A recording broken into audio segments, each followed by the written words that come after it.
This is the Momax Airbox 4-in-1 foldable wireless charger. But it's not just your average, ordinary external battery pack. It is purpose-built for those of us knee-deep in the Apple ecosystem. Featuring a respectable 10,000 mAh battery, it can wirelessly charge an iPhone 13 roughly twice, your AirPods, and even your Apple Watch on the go. What about iPads or fast charging, you say? No problem at all with the 20-watt USB-C port that supports the power delivery standard for fast and efficient charging. It even has a spot to store your Apple Pencil in between charging trips to your iPad, comes in a glossy black or white, and runs $119 on Amazon. But I need to tell you up front, and sadly, it is not entirely perfect, and you're going to want to stick around to find out why. What's up, people? Lance Somoza here, the guy with the One Tech Mind. Hope you are killing it out there. And for full disclosure, Momax reached out and offered to send the Airbox over so I could give it the old One Tech Mind treatment. The product sounded quite compelling for an Apple-focused channel, so I have decided to share my honest feedback with all of you. I did not promise them a video would even be made, no money exchanged hands, and they do not have any creative control or input on this review.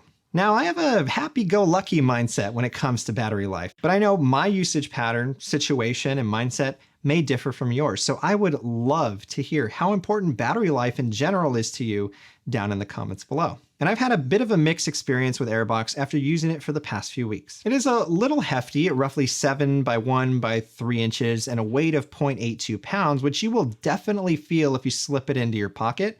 So it is going to be best carried inside a bag or backpack. The white model here is very reminiscent of AirPods with its glossy finish, so it will show light scratches, but fits in well with the overall Apple aesthetic, and even comes with a soft carrying pouch to offer some protection. Now, you can charge Airbox with the USB-C cable it comes with and the port on its bottom half, but you need at least an 18-watt power adapter, or you can even place it on a 10 or 15-watt wireless charging pad for maximum inefficiency. Yo, dog, we heard you like wireless charging, so we put a wireless charger in your wireless charger so you can charge wirelessly. Well, never mind. Jokes aside, this is actually a pretty cool way to recharge the device in a set and forget it kind of way.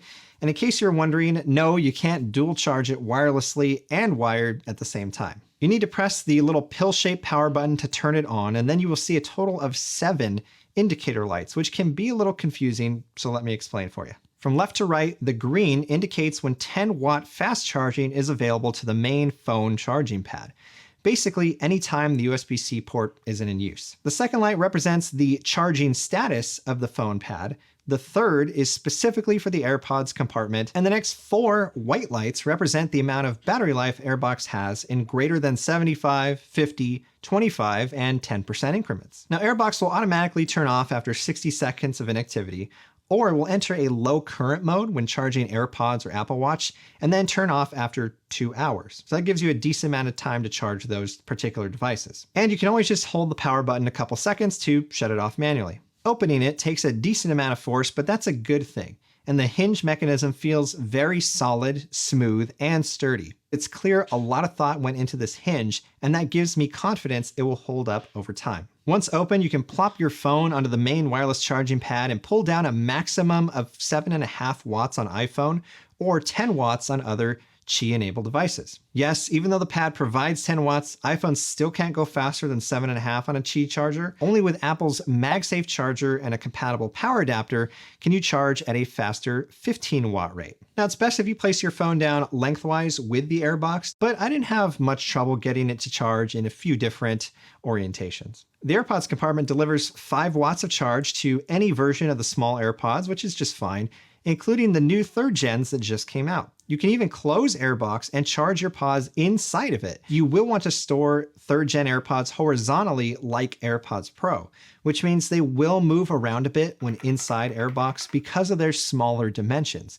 But they do still charge, even when the whole device is upside down and without making direct contact with the charging pad itself. The built-in Apple Watch charging puck can flip up elegantly and is Apple MFI certified for 5 watts of power, so you won't get any fast charging here, something Apple Watch Series 7 is capable of, but any charge is helpful really after a midday trip to the gym, when fitness tracking drains your battery. Not that I would know anything about that. Or if hypothetically, your wife forgot to charge her watch the night before and you have an event to get to. In cases like this, it's much easier to just grab the Airbox than unplug an Apple Watch cable and take up a USB port in the car.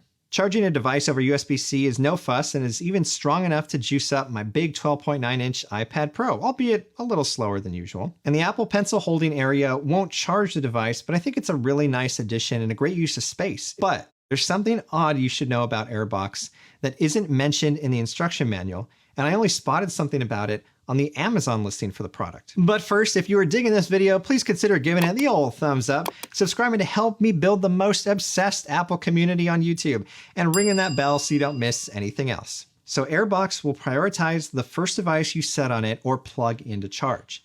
And after a couple minutes, the charging may slow, stop, or in my case, not even start for other devices until you press the power button a second time. For example, I put my iPhone on the main pad, then a couple minutes later, I put down my AirPods and watch, but sometimes they will not start charging until I press the power button a second time. On another test, I had all these devices plugged in along with my iPad Pro over USB-C.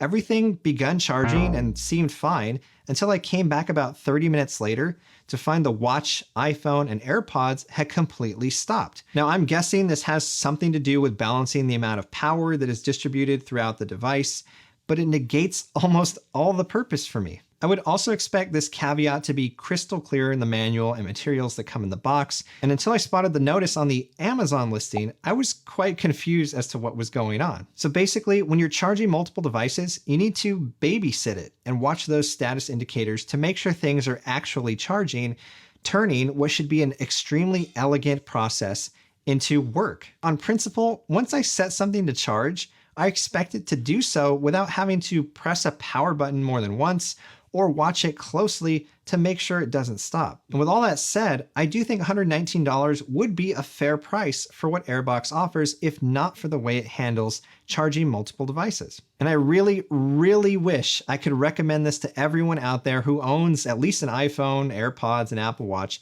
because it's so close to perfection, but I just can't. But I don't know, guys, is it just me? Let me know if I'm being too picky or if you'd be willing to put up with the multi-device charging situation in the comments. If Momax can get around this limitation in the second gen version of the product, it would be a solid recommendation from me, hands down. So until then, let me know what you thought of this video and Airbox down in the comments below. And until next time, thanks for listening to my One Tech Mind.